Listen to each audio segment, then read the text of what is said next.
যারা আলেমদেরকে মৌলবাদ বলবেন, আলেমদেরকে জঙ্গিবাদ বলবেন, আল্লাহর কসম করে বলি শরীরে রক্ত এক বিন্দু থাকা পরিমাণ পর্যন্ত আল্লাহর কসম করে বলি ওই বেয়াদবদের বিরুদ্ধে জবাব দেব। কথা বলেন মুসলমান ঠিক কিনা?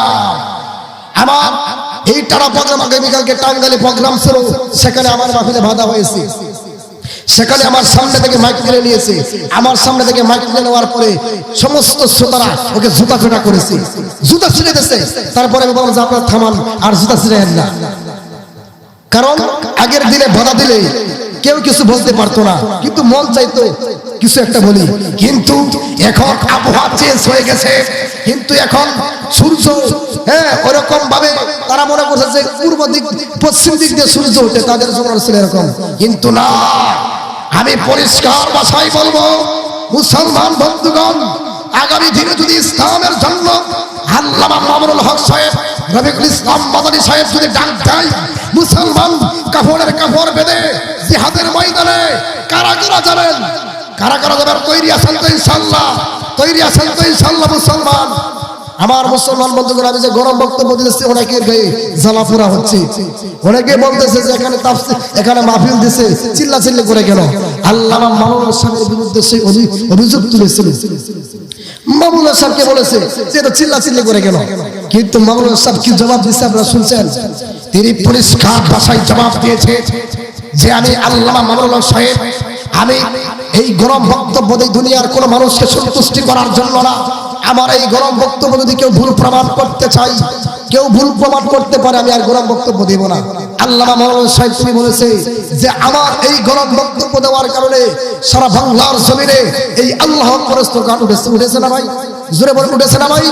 এই আল্লাহু আকবার স্লোগান যখন উঠেছে, এই স্লোগান তিনি বলেন যে এটা আমি আমার নাজাতের জরিয়া মনে করি।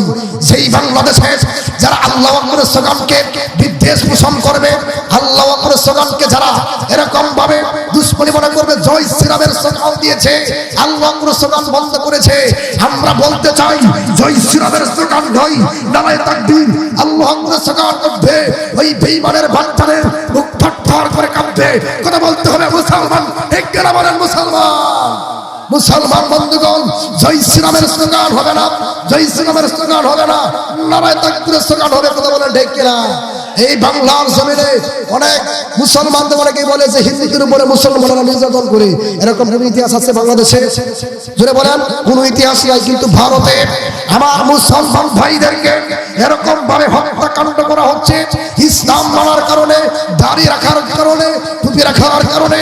মুসলমান ভাইদের উপর বর্তমান জামানার খাতা ফেরাউন নরেন্দ্র মোদী সে মুসলমানদের উপর নির্যাতন করতেছে।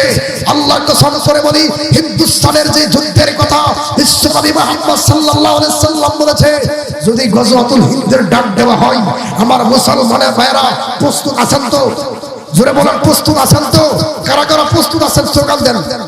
নারায়ে তাকবীর, নারায়ে তাকবীর, ইসলামের শত্রুরা।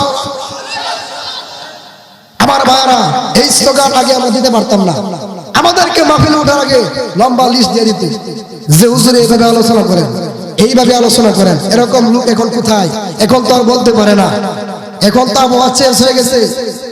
লিস্ট ধরা দিত, এরকম ভাবে লিস্ট ধরা দিয়া তারা বলতো যে হুজুরে এইভাবে আলোচনা করেন।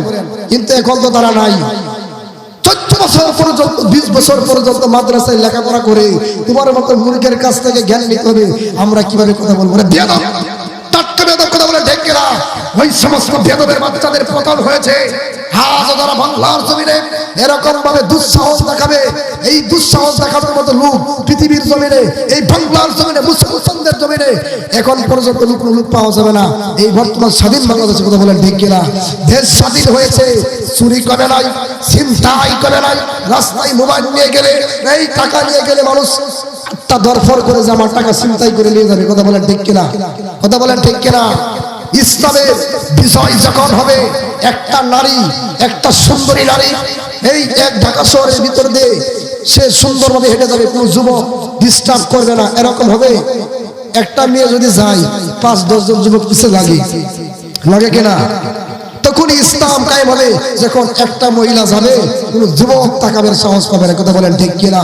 যদি কোরআন দিয়ে দেশ চালায়, যদি কোরআন দিয়ে যদি সেই পার্লামেন্ট চাই কোরআন দিয়ে যদি রাষ্ট্র পরিচালনা করে আল্লাহর কসম করে বলি বাংলার জমিনে দুর্নীতি থাকবে না, বাংলার জমিনে রাহাজানি থাকবে না, বাংলার জমিনে ছিনতাই থাকবে না। কথা বলেন ঠিক কিনা? অনেকে বলে যে দুর্নীতি মুক্ত দেশ গড়ি, রাস্তায় লেখা থাকে কিনা? জোরে বলেন লেখা থাকে কিনা? দুর্নীতি মুক্ত দেশ গড়ি, এটা কি বললেই হলো? যদি দুর্নীতি মুক্ত যদি দেশ করতে চাও মুসলমান কোরআনকে সামনে রেখে তোমার বিচার করতে হবে। বর্তমান জমানায় কিছু বিচারক আছে যে অন্যায় যে করেছে, যে অন্যায় করেছে কিছু টাকা দিলে তার পক্ষে বিচার দেয়, তার পক্ষে বিচার রায় বলে যায়। কথা বলেন ঠিক কিনা? আর কে কার জমি দখল করবে, কে কার বিরুদ্ধে যাবে, কে কার সঙ্গে সূত্রামি করবে, এরকম লোক আছে না নাই? জুড়ে বলেন।